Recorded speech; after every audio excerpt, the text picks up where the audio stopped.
భూమి కేవలం 5,000తో 605 గజాల భూమిలో 630 స్క్వేర్ ఫీట్ సింప్లెక్స్ హౌస్ కేవలం 36 లక్షలు మాత్రమే. లీలాయతాభ్యాం రసశీతలాభ్యాం నీలారుణాభ్యాం నయనాంబుజాభ్యాం ఆలోకయేదద్భుత విభ్రమాభ్యాం బాలః కదా కారుణికః కిశోరః. కృష్ణుడు మన మీద ఎప్పుడు కరుణిస్తాడో కదా అని అడుగుతున్నారు లీలాసుకులు. అయితే మనం భాగవత కథాసుధ 7వ భాగంలోకి వచ్చాం. ఇవాళకి 7వ రోజు తిరుప్పావై మొదలుపెట్టి ఆండాళ్ళ తల్లి అయ్యవారిని ఎలా ఎలా మేల్కొల్పుతోందో ఏ రోజుకు ఆ రోజు తిరుప్పావై విని ఆనందించండి. మా సుమన్ టీవీలోనే భాగవత కథాసుధ కూడా విందాం. అయితే కృష్ణుడు తర్వాత గోపబాలుడు దూడలు వాళ్ళు కాస్తున్నటువంటి దూడలతో సహా అఘాసురుడనే కొండ చిలువ నోట్లోకి వెళ్ళారు. ఈ వెళ్ళిన తర్వాత కొండ చిలువని సంహరించాడు. వీళ్ళంతా బయటకు వచ్చేసారు. ఈ బయటకు వచ్చేసి ఇంటికి వెళ్ళిపోయారని చెప్పుకుంటున్నాం. అయితే ఈ వ్యవహారం ఇది ఏమిటి? అఘాసురుణ్ణి కృష్ణుడు సంహరించింది 5వ ఏటైతే 6వ ఏట గోపబాలుడు అందరికీ చెప్పారట ఒక సర్పాన్ని కృష్ణుడు సంహరించాడు అని. పరీక్షిత్ మహారాజు ఆశ్చర్యపోయాడు. సుఖమహర్షి, నీవు నా గురువి, శిష్యుల సందేహాలు గురువులు ప్రేమతో తీరుస్తారు.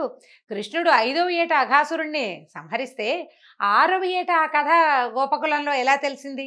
గోకులంలో సంవత్సరం పాటు విస్మయంలో ఉన్నారా గోపబాలురంతా? పైగా బోలంటే మంది, వందల మంది గోపబాలుడు, వేల గోవత్సాలు దూడలు. వీళ్ళలో ఒకళ్ళైనా వెంటనే చెప్పలేదా? ఏడాది కాలం పట్టిందని చెప్తున్నావే, అది ఎట్లా సమంజసంగా ఉంది అని అడిగాడట. అడిగితే దీనికి చెప్తున్నారు, ఈ సంవత్సరం అనే ప్రస్తావన తేకుండా ఏడాది ఎలా గడిచిందో చెప్పలేదు, నువ్వు ఎట్లా గడిచిందో చెప్పమంటున్నాడు. సుఖమహర్షి సమాధానం చెప్తున్నాడు. రాజా, చాలా మంచి ప్రశ్న వేసావు. నువ్వు వరుసగా ఎన్నో ప్రశ్నలు అడుగుతున్నావు. దానివల్ల ఏంటంటే మనకి ప్రశ్నల వల్ల కథ లోపలికి భాగంలోకి లోతులలోకి వెళ్తాం. మనం భాగవత కథలో ఎన్నో లోతులు ఉన్నాయండి. మనం సామాన్యంగా పెద్దవాళ్ళు చెప్పినట్టు ప్రవచనంగా కాకుండా కథగా చెప్పుకుంటూ వెళ్తున్నాం.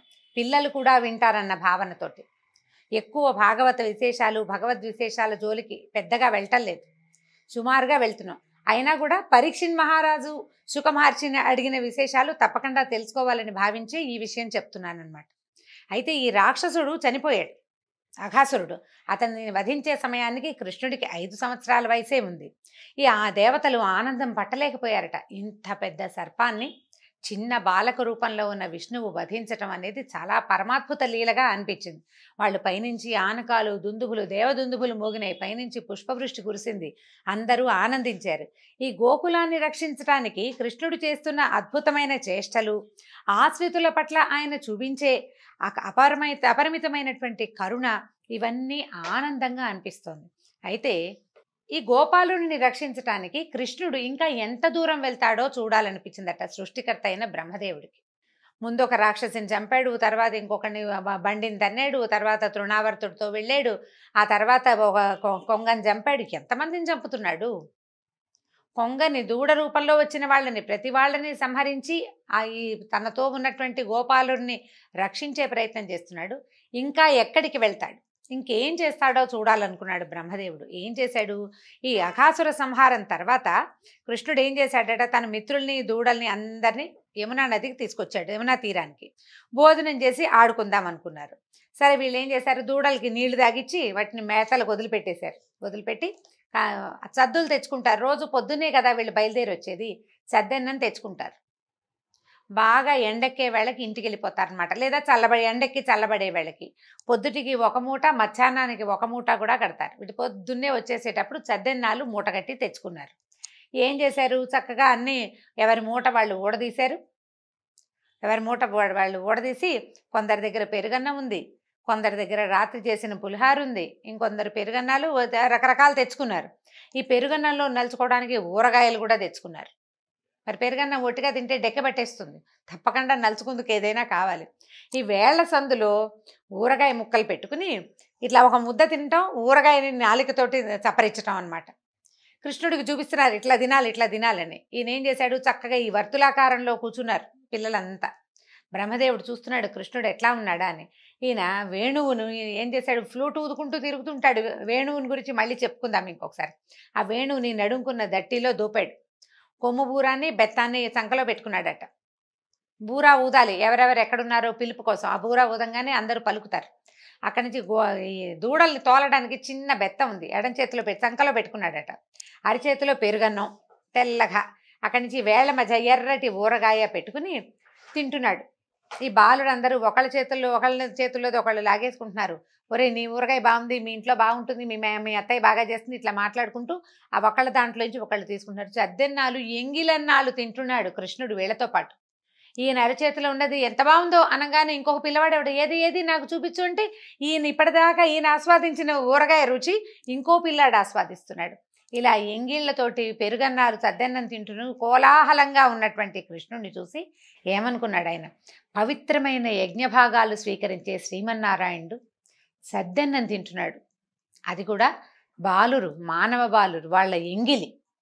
ఎంత చిత్రమో అనిపించిందట. పైగా అవి తింటుంటే ఎలా ఉందంటే అది ఏదో స్వర్గారోహణ చేస్తున్నంత సంతోషంగా నవ్వుతున్నాడు ఆయన. ఈ పెరుగన్నం చద్దన్నం తింటుంటే ఎంత ఆనందంగా ఉందో, ముద్దకి ఆస్వాదిస్తున్నాడు, ఎంత బాగుందో అని లొట్టలేస్తున్నాడు. ఎంగిలన్నం తీసుకుని తింటున్నాడు. దేవతలందరూ ఆశ్చర్యంగా చూస్తున్నారు. ఈయనకి యజ్ఞానికి అధిపురుషుడు విష్ణువే. యజ్ఞంలో వేసినవన్నీ విష్ణువుని చేరతాయి. యజ్ఞానికి మొట్టమొదటి ఆవిర్భోక్త సాక్షాత్ శ్రీమన్నారాయణుడు. అటువంటి వాడు ఈ భూలోకంలో ఒక బాలక రూపధారి అయి ఈ మానవుల తాలూకు పిల్లల ఎంగిళ్ళు తింటూ వీళ్ళతోటి సంతోషంగా ఉన్నాడని ఆశ్చర్యంగా చూస్తున్నారు. ఇంతలో వీళ్ళ చుట్టుపక్కల ఉన్న దూడలు కనపడలేదు, దూరంగా పోయినాయి. ఈ పిల్లలు కంగారు పడి ఆ చద్దన్నం వదిలిపెట్టి లేవబోయేసరికి కృష్ణుడు ఏమన్నాడు, ఈ పెరుగన్నం చేతిలో పెద్ద ముద్దుంది, ఇవి ఆవకాయ ఊరగాయ వేళ కింద సందులో 2 వేల సందుల్లో 2 రకాల ఊరగాయలు పెట్టుకున్నాడు. ఉండండి నేను చూసొస్తానని ఏం చేశాడు, ఈ ఎంగిల్ చెయ్యి ఎంగిల్ మూతితోటే లేచి బయలుదేరాడు. వెళ్తున్నాడు ముందుకి. ఈ కనపడలేదు. ఇంకా కాస్త దూరంగా వెళ్ళేసరికల్లా ఎప్పుడైతే ఈ పిల్లలకి ఉన్న కొన్ని దూడలకి కృష్ణుడు దూరం అవ్వగానే ఏం చేశాడు, బ్రహ్మ తన ప్రభావంతో ఈ పిల్లలని దూడలని మాయం చేసేసాడు. ముందుకు వెళ్ళిన కృష్ణుడికి అక్కడ దూడలు కనపడలేదు, వెనక్కొచ్చి చూస్తే తన మిత్రుడు కనిపించలేదు, పిల్లలు కూడా లేరు. సర్వజ్ఞుడైన కృష్ణుడికి ఇదంతా బ్రహ్మమాయ అని తెలిసింది. ఇప్పుడు ఏం చేయాలి, తను ఏం చేయాలా అనుకున్నాడు. తను తలుచుకున్నంత మాత్రం చేతే ఆ పిల్లల్ని బ్రహ్మమాయ నుంచి విడిపించి తెచ్చేసుకోగలడు. కానీ సత్యలోకం నుంచి దిగొచ్చాడు బ్రహ్మ తన సంగతి ఏమిటో చూడ్డానికి.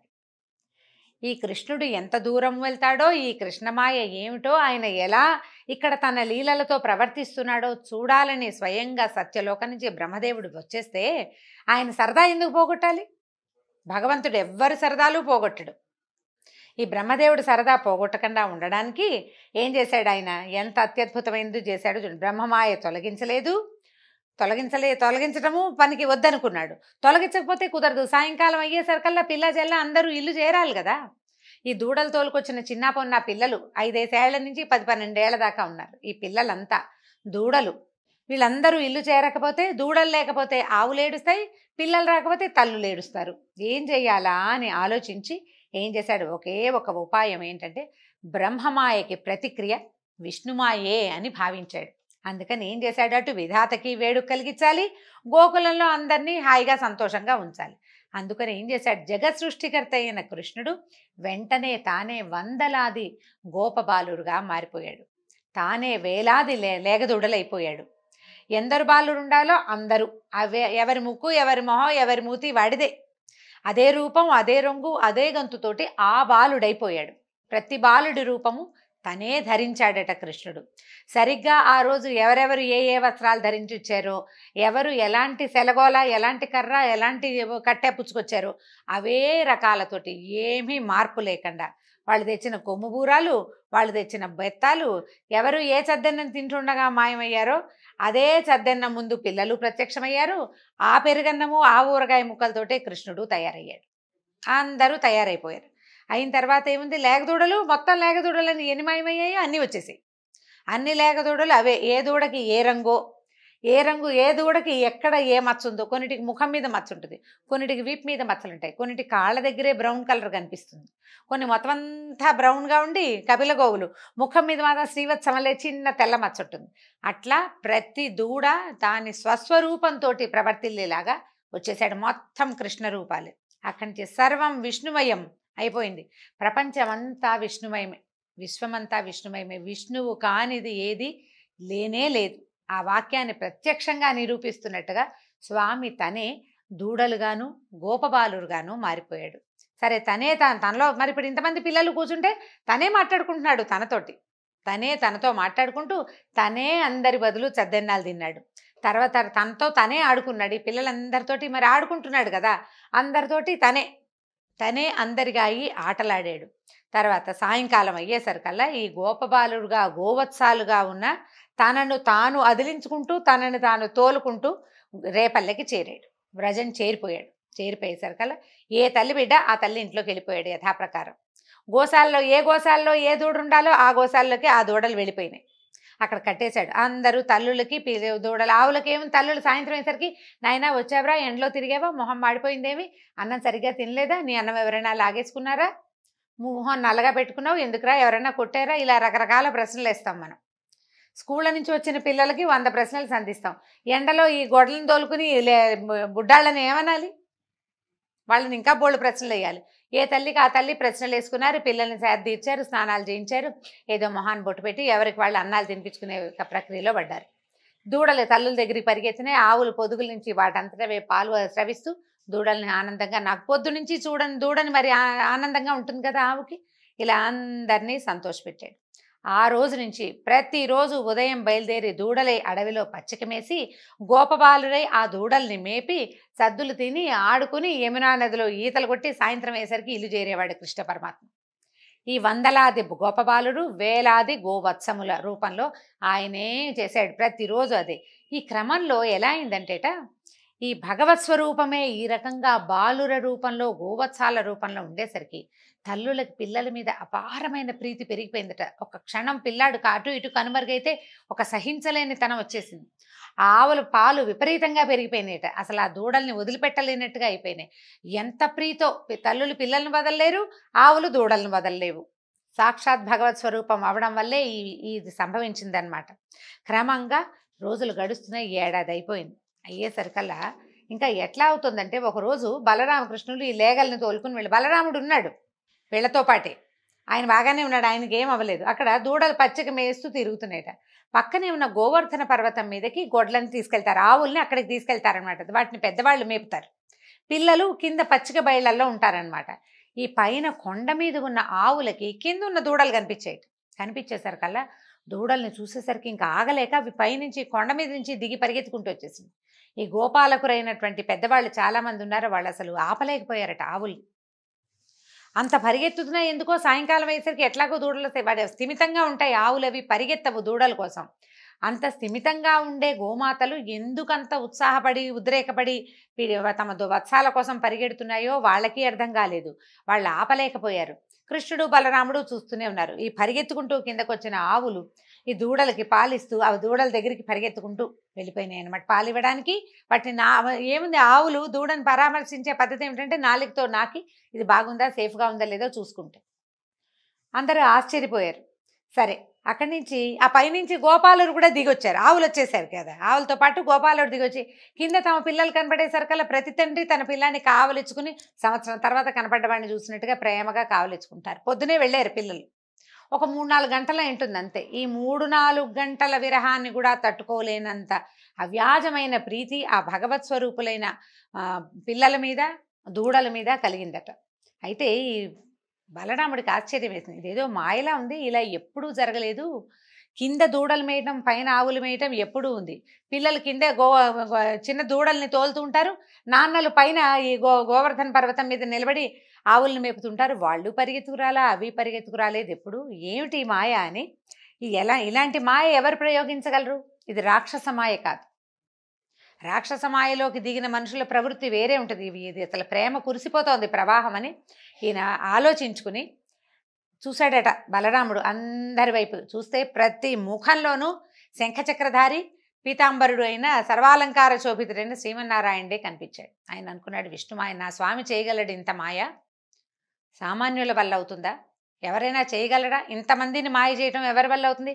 కేవలం విష్ణుమాయకే ఇది సాధ్యమవుతుంది అనుకున్నారు. ఇంతలో సరే అప్పుడు అడిగాడు బలరాముడు, ప్రభు ఏమైంది, ఏం జరిగింది అని అడిగితే, ఇట్లా బ్రహ్మమాయ ఏం జరిగింది, ఇలా దూడలు శిశువులు అందరూ మాయమయ్యారు, వీళ్ళందరూ బాధపడతారని నేను ఈ ప్రయత్నం చేశానని కృష్ణుడు చెప్పాడు. ఇంతలో ఏమైందట, బ్రహ్మదేవుడు కనురెప్పలు తెరిచాడట. బ్రహ్మగారి ఒక కను రెప్పపాటు మానవుల కాలంలో సంవత్సరం అటండి. ఆయన కళ్ళు మూసుకున్నాడంతే. కళ్ళు తెరిచి చూసేసరికల్లా మనకి ఒక ఏడాది అయిపోయింది. మొదటి భాగంలో ఏమిటంటే ఈయన ఎదురుగుండా గోపబాలురు అన్నం తింటున్నారు, దూడలు పచ్చిక మేస్తున్నాయి. వీళ్ళంతా ఇక్కడే ఉన్నారు, ఆయన కనపడుతున్న ఆయన దగ్గరున్న పిల్లలు దూడలు మాయలో నిద్రలో ఉన్నాయి. ఈ కింద కళ్ళు తెరిచి చూసరికల్లా కృష్ణుడు కూర్చుని ఉన్నాడు, పిల్లలు కనిపిస్తున్నారు, తద్దెన్నాలు తింటున్నారు, దూడలు అన్నీ కనిపిస్తున్నాయి. నేను తీసుకెళ్ళిన వాళ్ళు నిద్రపోతున్నారు, వీళ్ళెక్కడి నుంచి వచ్చారు? నేను సృష్టించలేకుండా ప్రపంచం పుడుతుందా? అసలు బ్రహ్మ సృష్టి కానిది ఏముంది? విధాత సృష్టించనిదే లేదు ప్రపంచంలో. నా సృష్టికి ప్రతి సృష్టి ఎలా జరిగింది? నేను తెచ్చిన పిల్లలు దూడలు నా ఎదురుగుండానే ఉన్నప్పుడు వీళ్ళు ఎక్కడి నుంచి వచ్చారు అని వాళ్ళ కోసం అట్లా వాళ్ళ వైపే చూస్తుంటే ఆయన తర్కించుకుంటున్నట్ట. పగటి సూర్యకాంతిలో మిణుగురు పురుగుల కాంతి కనపడదు. అలాగే ఈ విశ్వమంతా ఎవరి మాయ చేత మోహింపబడుతుందో అతని ముందు సృష్టికర్త కూడా మిణుగురు పురుగే. ప్రపంచాన్ని సృష్టించేవాడు కూడా ఈ మాయని సంకల్పించిన వాడి తాలూకు శక్తి ముందు చాలా చిన్నదైపోతుంది అని అనుకుని ఆయన తన మాయ వెలవెలపోయిందని, విష్ణుమాయే పూర్తిగా ప్రపంచమంతా ఆవరించి ఉందని అనుకుని ఏం చేశాడట, అట్లా దండం పెట్టుకుంటూ ఉండిపోయాడు నమస్కరిస్తూ ఈ రూపాల్లో కనపడుతున్న విష్ణువుకి. వెంటనే విష్ణువు తన మాయ తొలగించాడట. తెర తొలగిపోయింది, అక్కడ ఏమీ లేదు. అక్కడ ఉన్న శిశువులు గోవత్సాలు అంతా విష్ణుమయమే. దాంతో సరే ఎదురుగుండా ఉన్నవాళ్ళు ఎవరున్నాడు? సాక్షాత్ విష్ణువు. మేఘశ్యామల వర్ణుడు, పచ్చని పట్టు వస్త్రం కట్టుకుని 4 చేతుల్లో శంఖచక్ర గదాపద్మాలు ధరించి వక్షస్థలం మీద శ్రీవత్స చిహ్నంతో అమూల్య రత్నాభరణాలతో ఆపాద పర్యంతము వనమాలతో చిరునవ్వులు చిందిస్తూ ఈ వందలాది వేలాది ప్రాణుల యందు నిలబడి కనిపించాడు. దాంతో ఈయన ఏం చేశాడంటే అప్పటిదాకా దేహదారులందరూ బ్రహ్మని సేవిస్తారు. ఎందుకంటే చీమ నుంచి బ్రహ్మాండ పర్యంతం, పిపీలికాది బ్రహ్మాండ పర్యంతం అన్నీ కూడా స్వామిని సేవించేవారే. సృష్టించేవాడు బ్రహ్మ అనేది నియమం ప్రకారమే మనకు తెలుసు. కానీ ఆయన తలుచుకుంటే ఆ సృష్టికి ప్రతి సృష్టి భగవంతుడు అవలీలగా హేళగా చేయగలడని బాల రూపంలోనే ఆయన నిరూపించాడు. సరే అక్కడి నుంచి ఆ పరమాద్భుతమైన ఈ విషయాన్ని చూసి ఈ స్వయంభువైన ఈ బ్రహ్మదేవుడు చిత్తరువుగా నిలబడ్డాడు. తర్వాత ఒక క్షణమాగి తేరుకుని హంసవాహనం నుంచి దిగి 4 తలలు నేల కంటేలాగా కృష్ణుడికి దండం పెట్టాడు. పెట్టి, నాయన నిన్ను పరీక్షించటం నా ఉద్దేశం కాదు, నిన్ను తెలుసుకోవాలనుకున్నాను అంతే అని చెప్పి అపరాధం క్షమించమని అడిగాడు.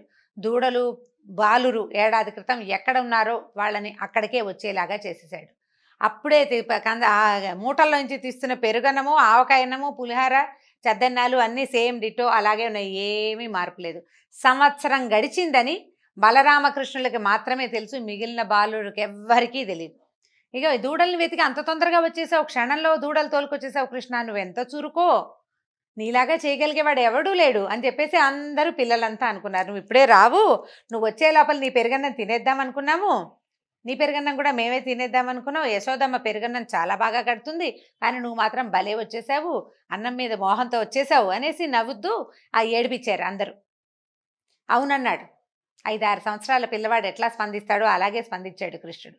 అక్కడి నుంచి రారా, నీ చేతిలో అన్నం ముద్ద కూడా అలాగే ఉంది, దూడలు తోలుకొస్తూ అన్నం తినడం మానేసావు, తిను మీ అమ్మకి ఆకలిస్తుందని ఆ చేతిలో ఉన్న అన్నం తినిపించారు. ఆవకాయ ముద్దలు అందరూ పలుచుకుని తిన్నారు. హాయిగా ఆనందంగా తిని ఆడుకుని సాయంకాలం చీకటి పడే వేళకి అందరూ బృందావనానికి తిరిగి వచ్చేశారు. ఈ గోకులానికి చేరంగానే పిల్లలంతా రకరకాల హావభావాలు ప్రదర్శిస్తూ, ఇంత పెద్ద పాము అలా ఎలా పడుకుందో, మేము అంతకుముందు కొంగని చంపాడు కృష్ణుడు, దీన్ని చంపలేడాన్ని మేమందరం అందులోకి వెళ్ళిపోయాం, కృష్ణుడు ఇలా నుంచున్నాడు, దాన్ని ఇలా చేసేసాడు, దాని నాలుకని కాలుతో తొక్కాడు, పెద్ద మంట వచ్చింది, అది కృష్ణుడిలో లీనమైపోయిందని పిల్లలందరికీ చెప్పారు, వాళ్ళ ఇంట్లో ఉన్న వాళ్ళందరికీ. ఇది ఏడాది క్రితం జరిగిందని ఎవ్వరికీ తెలియదు, కానీ నిజానికి ఏడాది క్రితమే జరిగింది. ఈ 1 సంవత్సర కాలం గడిచిపోయింది. నిన్నటిదాకా మన దగ్గర ఉన్న పిల్లలు ఇవాళ పొద్దున వెళ్ళిన పిల్లలే ఇప్పుడు వచ్చిన పిల్లలని అనుకోలేదు వాళ్ళు. అది ఇప్పుడే జరిగిందని తల్లిదండ్రులు మొత్తం గోకులంలో ఉన్న వాళ్ళంతా భావించారు. ఆ తర్వాత ఈ సుఖమహర్షి పరీక్షిత్తుకి సందేహం ఇలా తీర్చాడనమాట. ఈ ఏడాదికి కృష్ణుడికి 5 నుండి 6 సంవత్సరాలు వచ్చినాయి అని చెప్పారు. దీంతో ఈరోజు భాగవత కథాసుత సమాప్తం. వచ్చే భాగంలో మరిన్ని కొత్త కథలతోటి కలుసుకుందాం. నమస్కారం.